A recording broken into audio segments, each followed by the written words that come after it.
Heart failure की। ठीक है, तो देखिए हार्ट फेलियर, ये देखिए यहाँ पे जो बताया गया ना, ये बिल्कुल मिला के सारी चीजें बता दी गई है। इस वजह से अक्सर लोग इस चीज को समझ नहीं पाते हैं। ठीक है, और हार्ट फेलियर बहुत ही ज्यादा इंपॉर्टेंट टॉपिक है, बहुत ही ज्यादा इंपॉर्टेंट टॉपिक है। इसको समझना आपके लिए हर एस्पेक्ट से जरूरी है, और यहाँ पे समझना बहुत ज्यादा जरूरी है। ठीक है, यहाँ पे समझना इतना ज्यादा जरूरी है कि अगर आप समझेंगे नहीं तो आपका मैकेनिज्म कोई काम ही नहीं करेगा। तो ये समझना जरूरी है, हर चीज को हम एक्सप्लेन किए हैं। और देखिए बिल्कुल यहाँ पे सारी चीजें जो मिक्स की गई है ना, बिल्कुल हम इसको अलग अलग ब्रेक करके हम आपको पूरा बताए हैं। तो यहाँ पे देखिए पूरा हम शुरू से बात करेंगे। सबसे पहले हम बात करेंगे हार्ट फेलियर होता क्या है। तो हार्ट फेलियर की उसके बाद हम सिम्टम बात करेंगे, और सिम्टम के बाद फिर यहाँ पे हम बात करेंगे कि टाइप्स, दो टाइप्स के होते हैं। टाइप बहुत होते हैं, लेकिन अब जो टाइप कंसीडर किया जाता है उसको हम दो टाइप कंसीडर करते हैं। ठीक है, तो दो टाइप का अब कंसीडर करते हैं, दो टाइप को हम बता देंगे। और उसका फिर यहाँ पे देखिए लेफ्ट हार्ट फेलियर और राइट हार्ट फेलियर में हमको क्या देखने को मिलेगा ये हम बता देंगे। ठीक है, यहाँ पे जो हम बात करेंगे जनरल, और यहाँ पे देखिए यहाँ पे जो बताया गया है ये लेफ्ट हार्ट फेलियर के केस में क्या देखने को मिलेगा और राइट हार्ट फेलियर के केस में क्या देखने को मिलेगा, ये चीज बताई गई।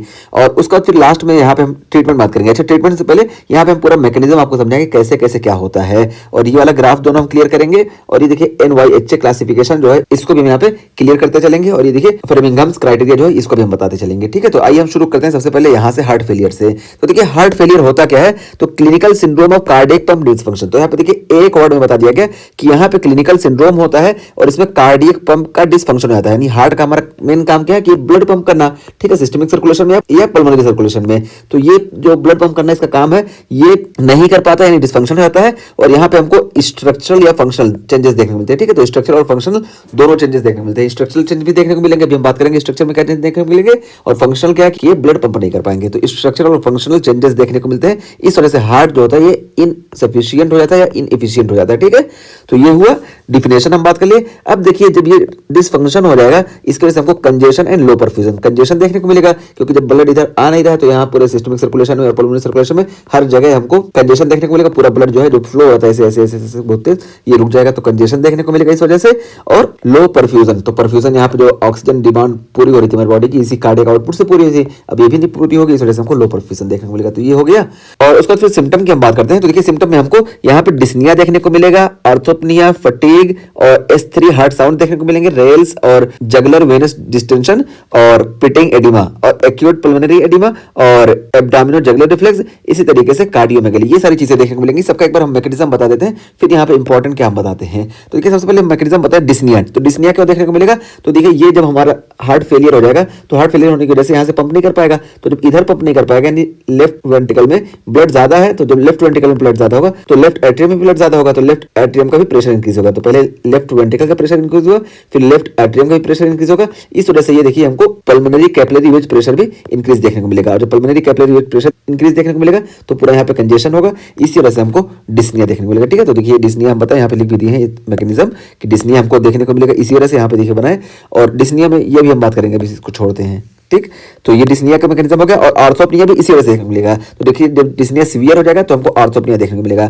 और आर्थोपनिया में क्या होता है देखिए यहाँ पे बताया गया, हम अभी दिखा दें कि यहाँ पे shortness of breath when supine, जब हम सुपाइन कंडीशन में जाते हैं ना तब हमको शॉर्टनेस ऑफ ब्रीथ देखने को मिलती है। डिस्निया हम नॉर्मल बात की कि हमको शॉर्टनेस ऑफ ब्रीथ देखने को मिलेगी, लेकिन जब सुपाइन कंडीशन में हम जाएंगे तब हमको अगर शॉर्टनेस ऑफ ब्रीथ देखने को मिले तो इसको हम आर्थोपनिया बोलते हैं। और ऐसा क्यों होता है, देखिए जब हम लाइंग कंडीशन में जाते हैं ना, तो मान लो लाइंग कंडीशन में गए बिस्तर पे लेटे, तो क्या होता है कि जो हमारे पहले हम खड़े थे तो यहाँ पैर की तरफ जो ब्लड ज्यादा था ना, तो ये धीरे धीरे जो है लेट गए तो ये हार्ट की तरफ ज्यादा आने लगा, तो जो हार्ट की तरफ ज्यादा आने लगेगा तो यहाँ पे कंजेशन ज्यादा हो जाएगा। तो इस तरफ यहाँ पे देखिए ये राइट हार्ट में ज्यादा ब्लड आएगा, तो राइट हार्ट से ये लेफ्ट हार्ट में ज्यादा ब्लड जाएगा, और जो लेफ्ट हार्ट में ज्यादा ब्लड जाएगा तो ये आगे पंप कर नहीं पाएगा, ज्यादा ब्लड आ रहा है, इस वजह से पूरी यहाँ पे ट्रैफिक लग जाएगी। ठीक है, ये ट्रैफिक लग जाएगी, इसी वजह से हमको यहाँ पे आर्थोपनिया देखने को मिलेगा, यानी डिस्निया देखने को मिलेगा। लेकिन ये सुपाइन कंडीशन में इस वजह से यहाँ पे स्पेशल नाम हम बोलते हैं इसको, और इसको हम आर्थोपनिया बोलते हैं। तो देखिए ये बताया गया कि shortness of breath when supine, तो सुपाइन कंडीशन में ऐसा होता है। और मैकेनिज्म क्या है, तो देखिए बताया गया कि increase venous return from redistribution of blood exacerbate pulmonary vascular congestion. तो देखिए यहाँ पे पल्मोनरी वेस्कुलर कंजेशन जो था,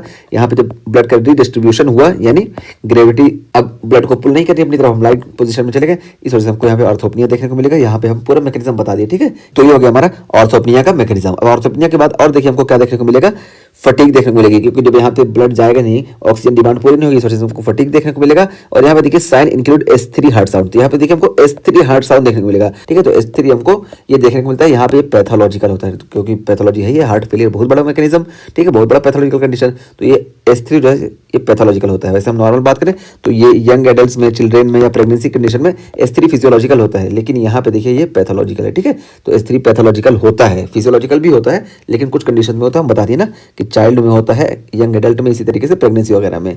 तो वो सारी कंडीशन नहीं, यहाँ पे हार्ट फेलियर में हमको S3 देखने को मिलता है। और रेल्स देखने को मिलेगा, यानी जब हम अस्कल्टेट करेंगे लंग्स को ना, तो यहाँ पे इसी कंजेशन की वजह से हमको आवाज सुनाई देगी, तो ये हो गया हमारा रेल्स।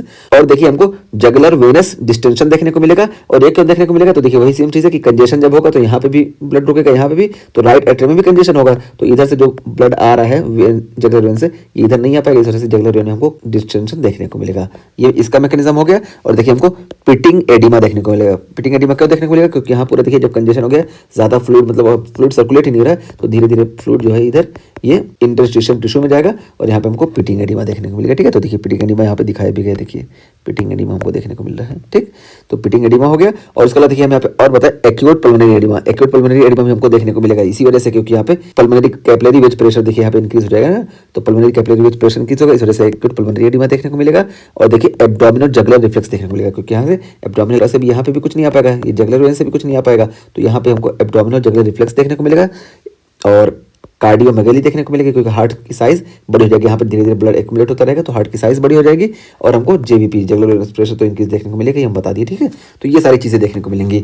अब यहाँ पे देखिए ये सारी चीजें जो एक्स्ट्रा हम ऐड किए हैं, फालतू नहीं ऐड किए, इसको हम इसलिए ऐड किए ना, क्योंकि हमारे पास एक बहुत ही इंपॉर्टेंट क्राइटेरिया होता है जिसको हम बोलते हैं फ्रेमिंघम्स क्राइटेरिया, ठीक है। तो फ्रेमिंघम्स क्राइटेरिया क्या कहता है, ये मेजर क्राइटेरिया इसका होता है और इसका माइनर क्राइटेरिया होता है, ठीक है। तो ये मेजर क्राइटेरिया पे क्वेश्चन अक्सर आता है, ठीक है। यहाँ पे नहीं बताया गया, लेकिन हम बता दें कि फ्रेमिंघम्स का जो मेजर क्राइटेरिया है ना, वो हमको याद होना चाहिए। तो फ्रेमिंघम्स का जो मेजर क्राइटेरिया देखिए यहाँ पे हम बता दिए। सबसे पहले है डिस्निया, सेकंड नंबर पे हम S3 की बात की कि S3 हमको सुनने को मिलता है, रेल्स ये 3 हो गया। और देखिए एक्यूट पल्मोनरी एडिमा 4 हो गया, और एब्डोमिनल जगुलर रिफ्लेक्स ये 5 हो गया, कार्डियोमेगेली और जेबीपी ये 7 जो होते हैं ना, ये हमारे फ्रेमिंघम्स क्राइटेरिया में आते हैं मेजर में। तो ये हम सातों जिसको यहाँ पे हाईलाइट किए, इसको याद रखेंगे, ठीक है। ये चीज हमको देखने को मिलती है। तो ये हम ये बात किए। अब देखिए जो मेन 2 टाइप होते हैं, उन 2 टाइप की हम बात कर लेते हैं।